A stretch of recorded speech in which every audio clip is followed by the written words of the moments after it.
Saylor likes to say that he likes to buy a top, and he's going to buy a top forever. And this was a top buy. So yesterday he tweeted this out that we need more green dots on the Saylor tracker, which of course tracks all his buys, right? And in crypto winter, this was a thing because in crypto winter, every time he bought, Bitcoin would tank, right? Every single chance. Jason Media, even though that's a large super chat, I'm not going to check that meme coin out. That's just a silly, silly name. No, I'm not going to check that out. It's probably like it's after Chill Guy, right? I'm assuming. But anyways, so it's a thing for him. He even he embraces it now that he's always going to be buying tops forever. And obviously now that we're past crypto winter, it doesn't matter, right? As we're going up, it doesn't matter if he buys that top because the price will keep going up forever, right? So he just announced that this happened, and it is a huge buy. I have no idea. He's been raising money left and right, but where did he get another $5.4 billion?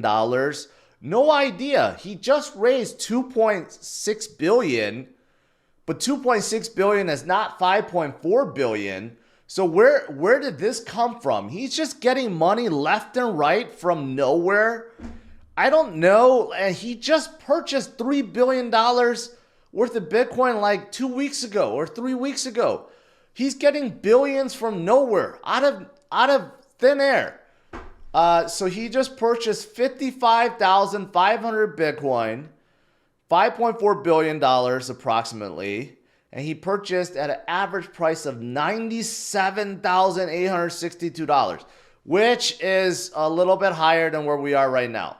So, he brought his average price up by a lot. A lot. His average price was in the 30s. Now he brought his average price up to 56,761 because he's been purchasing like a madman recently. But it doesn't matter because we know Bitcoin's going to go a lot higher. He knows that too. Right? Eventually we're going to break the 100K mark. We're going to go to 140, 180, 200,000, and eventually into a million. So, the top indicator does not matter. But, yeah, he's just buying like a madman. Now he holds 386,000. He's really catching up to BlackRock very fast. At one point, it seemed like BlackRock was going to win this race. Obviously, BlackRock is different because it's the ETF. It's a combination of their own buys and everyone else's buys. This is different. This is just his own company, right? Just buying himself, raising money, raising debt to buy. So it's a little bit different than BlackRock. No, it's very different than BlackRock, but it doesn't matter. He's just go keep on buying. Yeah, it's just going nuts. And he's been doing a lot of interviews. Everyone's talking about MicroStrategy. It's just nonstop buying, and he will continue to do so forever. Just a madman. And it's estimated that he's going to take over 4% of the entire supply over the next decade, which is quite a lot if you think about it. Right now, he has over 1%. The way he's going to own 4% in the entire supply. So this raises an interesting question, okay? Even though all of us in the Bitcoin community love Saylor, right? We love Saylor because he's the ultimate Bitcoin bull and he's the new Bitcoin Jesus, right? And we know that he's never going to sell. But, one of the thesis of Bitcoin is decentralization. But we're getting to a point where this one man and one company holds more than 1%, and eventually he's going to hold 4%, right? Is that really a good thing?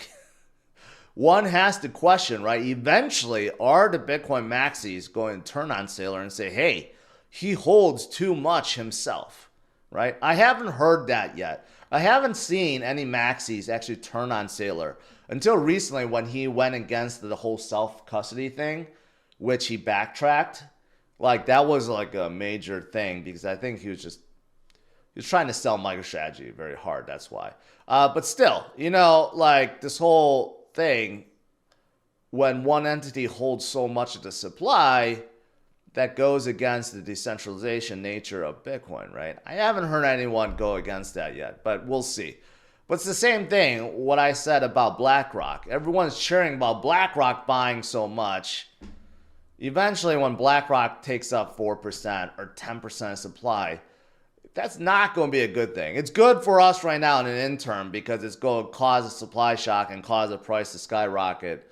But doesn't mean that it's good in long term, right? That means, yeah, they're going to be controlling a large supply.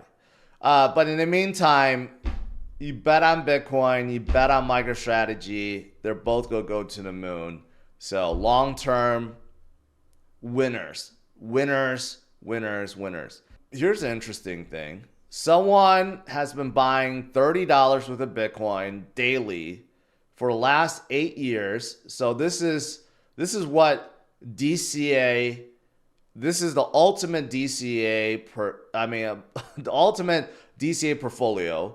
Someone that's been DCAing just $30 daily, which all of you guys could be doing. $30 daily, right? This is not something, if you just skipped out on a couple lunches, you skip out on ordering Netflix or going to a movie or whatever.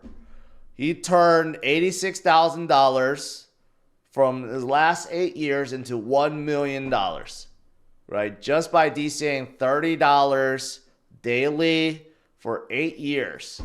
That is amazing. Amazing. That doesn't mean that you can't do doing the same thing. If you did $30, even though Bitcoin is at close to $100,000, if you did $30 every day for the next 8 years, it could still be the same. The way we're going now, with the supply shock happening, for the next 8 years, you could possibly still see the same kind of return. Maybe not the same, but who knows? Who knows? With all the institutions coming in, it could be the same thing. It could be the same thing. That's actually amazing if you think about it. It's not an altcoin. It's not some meme coin. It's just Bitcoin. Just DCA into Bitcoin. It's crazy if you think about it. It's really crazy. All right. Now, moving on. What else is there? Fundamentals of Bitcoin. Hash rate. All-time high. In fact, it really pumped up recently. So the miners are still mining. They're still increasing their hash rate. So as a network, it's only getting stronger and more secure and more decentralized, which makes it even better. So in terms of a network, it's priceless. Many people don't think about it and don't really care. But ultimately, the Bitcoin network is priceless. Kind of like, I don't know, if you have to price something out, like the Mona Lisa, why is it priceless? Because there's only one of them and you can never recreate it again. The Bitcoin network is the same way. You can't recreate it again because no government will allow another network to exist because they will just shut it down. But all governments around the world have just accepted the fact that the Bitcoin network is around now. No one is trying to shut it down anymore. It's like too late, right? So now that they know the network is around, they have accepted it, and they're not going to allow any other network to exist like it. That in itself is priceless. So if you think about that from that perspective, Bitcoin is worth infinite because no one else can recreate it. Tech companies like Meta have tried. They tried it with, what did they call it? Denim or Diem. And it got shut down immediately, even before they started. So if you think about it that way, Bitcoin network itself is priceless because you can't replicate it. And that's crazy. That's priceless.